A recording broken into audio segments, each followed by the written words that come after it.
안녕하세요. 시연사주공부 매화기곡TV의 김태영입니다. 이번 시간에는요, 임신일주입니다. 임신일주가 이민년에는 어떤 일이 일어날까? 이것에 대해서 간단하게 설명을 드리겠습니다.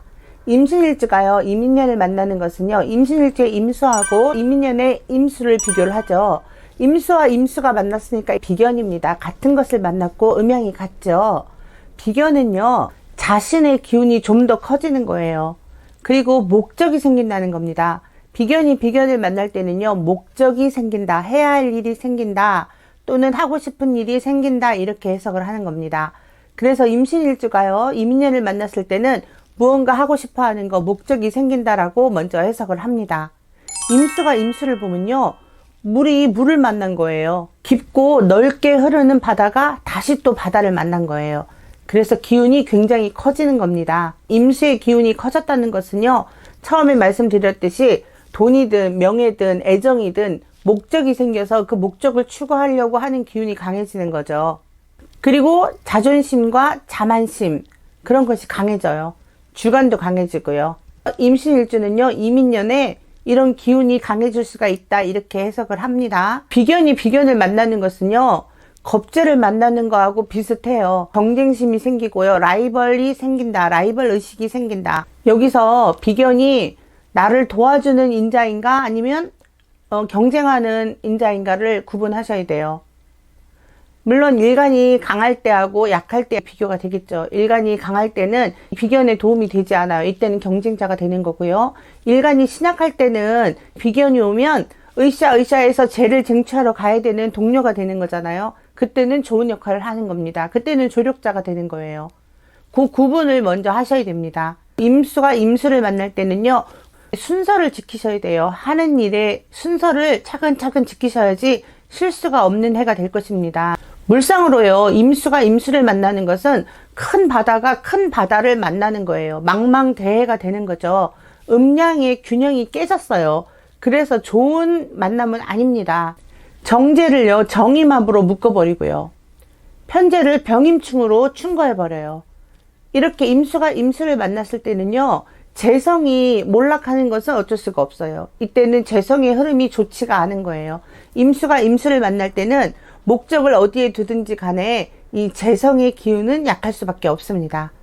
임수에게 있어서 재가 불이잖아요. 그래서 불이 꺼지는 것은 어쩔 수가 없다, 이렇게 해석을 하는 겁니다. 임신일주가요, 이민년에는 돈에 욕심을 내도 큰 성과가 없어요. 노력은 많이 하지만 실질적으로 거둬들이는 성과는 없다, 있을 수가 없다, 약하다, 이렇게 해석을 하고 들어가는 겁니다.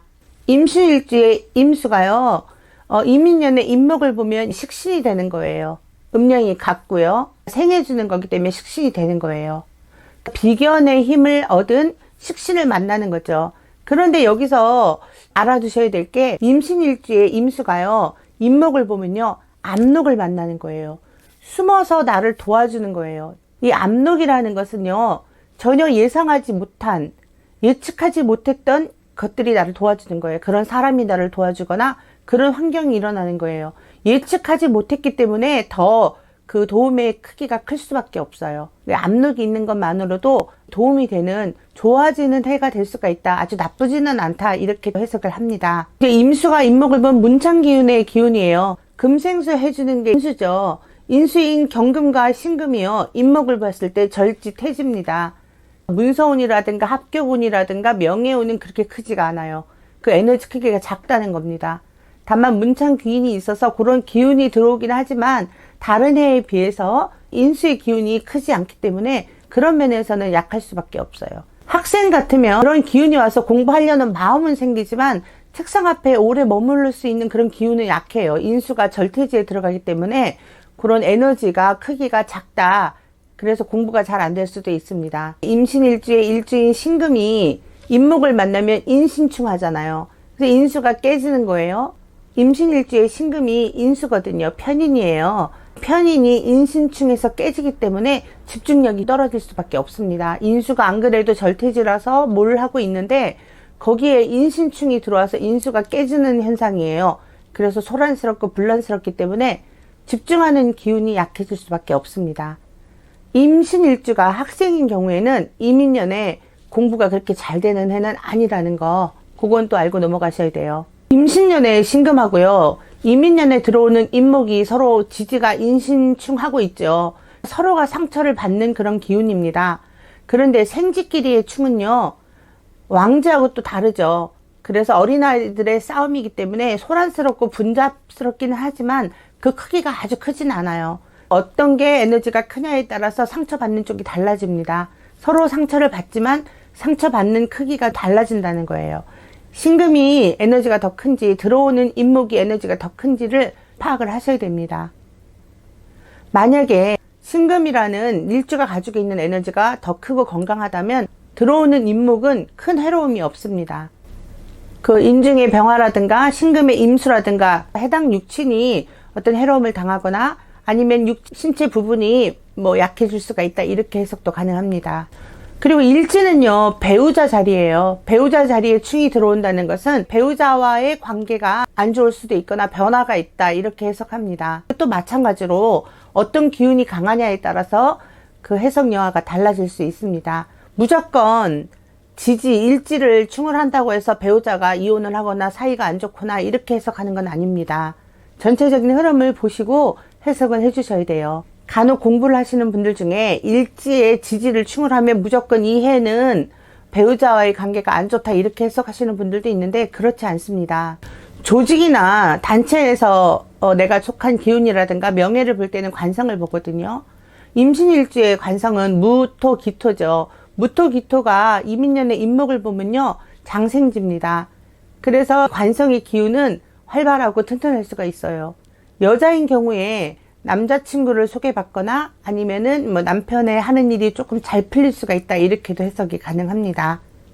남자 같은 경우에는 관이 자식도 해당되니까 자식이 조금 잘 나간다, 잘 풀린다, 건강해진다, 이렇게도 확장 해석이 가능한 겁니다. 이렇게 무토가 건강한 에너지이긴 하지만 무토는 임수를 보면 무임충합니다. 호사다마라고 해서 무조건 좋은 일만 다 있진 않아요. 안 좋은 일도 염두에 두고 해석을 해주셔야 되고요. 해당 유친이 어떤 의미를 갖고 있느냐를 보시고 그 의뢰하시는 분들의 입장에 맞춰서 해석을 해주시면 되겠습니다. 인수를 의미하는 경금과 신금의 에너지는 절지하고 태지에 들어가죠. 올해 중요한 계약을 해야 하거나 시험을 앞두신 분들은 그렇게 운이 좋은 건 아닙니다. 인수의 운은 조금 약하다, 이렇게 해석할 수 있습니다. 임신일주에 2022년에 일어나는 일들에 대해서 대략 간단하게 설명을 드렸어요. 더 자세한 내용은요, 제 블로그에 오시면 또 설명이 잘 되어 있으니까요, 들어오셔서 공부해 주시면 되겠습니다. 상담 문의라든가 더 많은 공부는 블로그를 통해서 해주시고요. 나가실 때 좋아요, 구독 꼭 눌러주세요. 고맙습니다.